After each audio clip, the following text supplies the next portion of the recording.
Hi guys, it is Friday, August 4th, and I have this mission to read a book to you.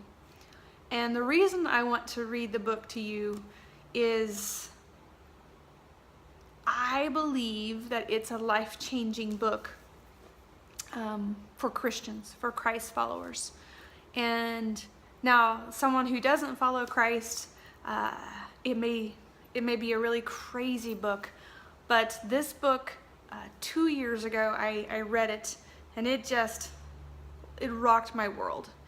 And I had bought it for my younger son to read, and he hasn't read it yet, but I was going to see my parents this last month and spent the time with them, and when I go, I try and do a book study with my mom.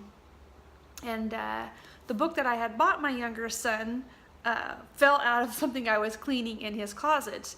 And I was like, oh man, that was such a great book. I could totally read that again.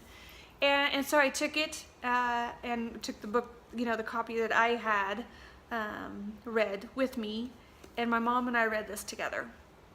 But what was really amazing about the book was that 2 years ago, I write in my books. So I could never really loan a book to somebody because it would drive them insane. I date things in them, and I have conversations with God, and it's just my process. But God did some really incredible things in the 2 years since reading this book, and rereading it was truly incredible in how God has been speaking into my life because of the conversations we had 2 years ago.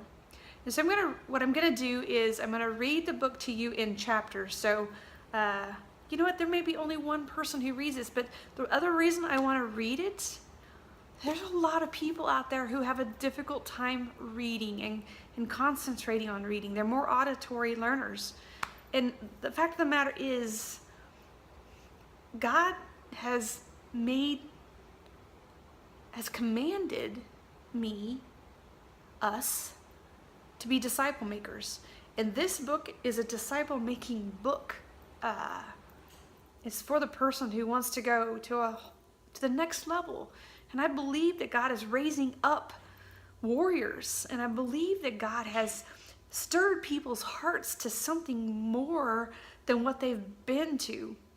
And it goes right in conjunction with a class that I have been writing. But this book, it's worth reading to you. So the book I'm going to read to you is Mark Batterson's All In. I don't even know if that translates right when you're looking at a video. It says you are one decision away from a totally different life. This was written in 2013, I believe, and it's printed by Zondervan. And so what I'm going to do is I'm going to read chapter 1 right now. I will probably go through and record maybe 3 or 4 chapters right now, so that if chapter 1 just grabs your attention, then you might want to go on to the next one. There are 17 chapters, so there will be 17 videos, and would really encourage you to go buy this book. It's worth buying. It's really worth buying. So here we go. Chapter 1, Pack Your Coffin. A century ago, a band of brave souls became known as one-way missionaries. And they purchased single tickets to the mission field without the return half. And instead of suitcases, they packed their earthly belongings in coffins. Let me rephrase that again. Let me re-say that sentence again. And instead of suitcases, they packed their few earthly belongings into coffins. As they sailed out of port, they waved goodbye to everyone they loved and everything they knew. They knew they would never return home. A.W. Milne, I apologize if I mispronounce that, was one of those missionaries. He set sail for the New Hebrides in the South Pacific, knowing full well that the headhunters who lived there had martyred every missionary before him.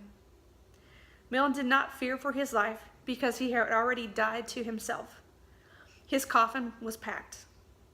For 35 years, he lived among the tribe and loved them. And when he died, tribe members buried him in the middle of their village and inscribed this epitaph on his tombstone. When he came, there was no light. When he left, there was no darkness.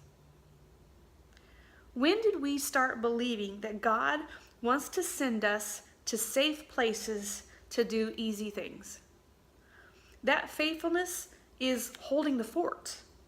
That playing it safe is safe. That there is any greater privilege than sacrifice. That radical is anything but normal. Jesus didn't die to keep us safe. He died to make us dangerous. Faithfulness is not holding the fort. It's storming the gates of hell. The will of God is not an insurance plan. It's a daring plan. The complete surrender of your life to the cause of Christ isn't radical. It's normal. It's time to quit living as if the purpose of life is to arrive safely at death. It's time to go all in and all out for the all in all. Pack your coffin. And that's the end of chapter 1. They're not all that short, but I'll be moving on to chapter 2.